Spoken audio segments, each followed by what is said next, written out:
we said it was going to be a quick quest. But it sort of covered what the hell went wrong in 2004 in Ohio as we tried to figure out how these exit polls went one way and the voting tabulators seemed to go another way. And there was John in there trying to fight to figure this out, trying to fight to figure out what happened, trying to fight to count our ballots, our own votes. And of course, after 2004, despite a federal judge ordering the 88 counties in Ohio to retain their ballots, because there was a court case going on that is covered in the film, 56 out of 88 counties destroyed or lost some or all of their ballots, despite federal court order. And you know, Mark Dan, who was talked about in the film as the Attorney General, they got a Democrat in there, and I don't think he did a damn thing about it, did he? So John was trying to figure out what happened there in 2004. I would have been right there with him, trying to figure out, what has happened in these elections, how we allowed our voting system to become what it has become, how we have allowed these electronic voting systems that are, frankly, 100% faith-based voting. We just simply trust whatever these computers tell us, and it is insane. I'll give you just a couple of examples. Christine O'Donnell, out in Delaware. We all know who she is, I guess, by now.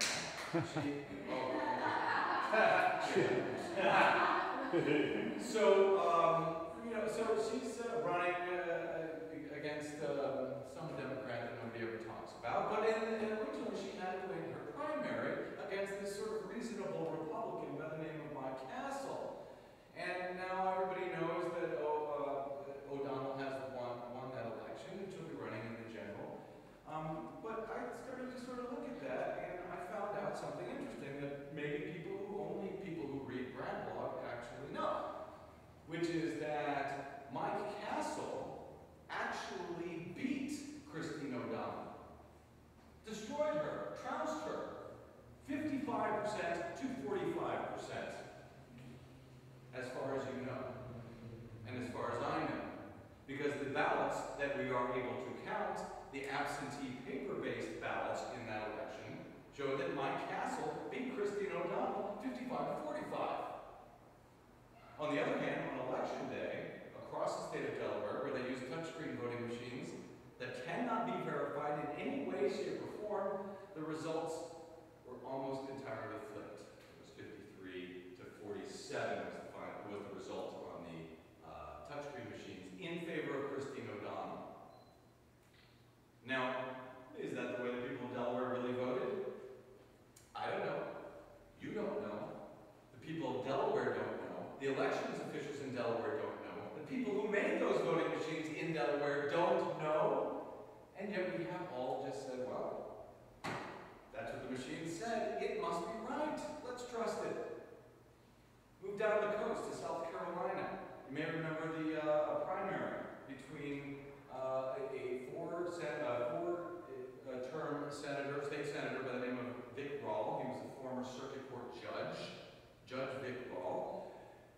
He lost on election day on 100% faith-based voting machines, completely unverifiable, to a guy by the name of Alvin Green, who no one ever heard of, not even anybody in the Democratic Party ever heard of.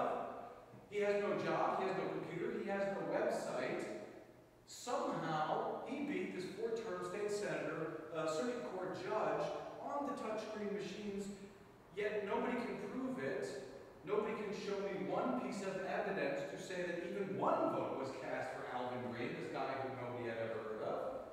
And yet, oh, by the way, on the paper-based absentee ballots, Judge Rawl, there was an 11-point disparity.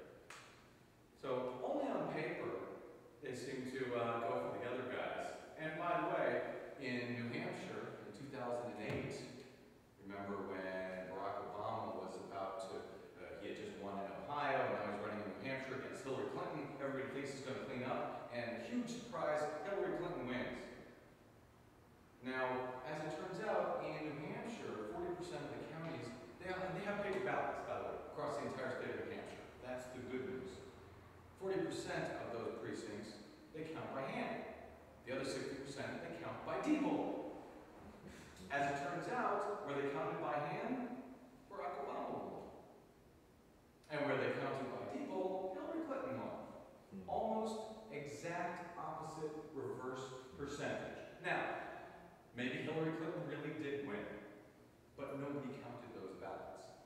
Maybe Alvin Reed in South Carolina really did win, but there are no ballots to count. Maybe Christine O'Donnell in Delaware did win, but there are no ballots to count. We don't know. We're just trusting our system.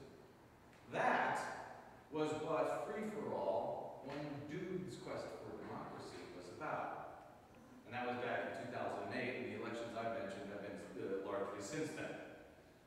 But that's the mess that we have on our hands on Election Day. Then we move up to John's new film, Pay to Play, where we realize before we even get to Election Day, this system has gotten insane. Move the clock forward to January of this year. Citizens United.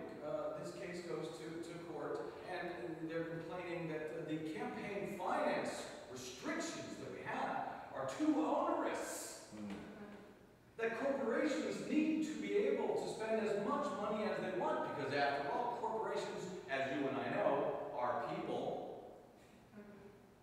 That's what the Supreme Court says. Corporations are people. Now, of course, you can't send them to jail. They don't breathe. They can't get married. They have no mouths. But apparently, they are entitled to the same free speech that you and I are. And they can't die. And they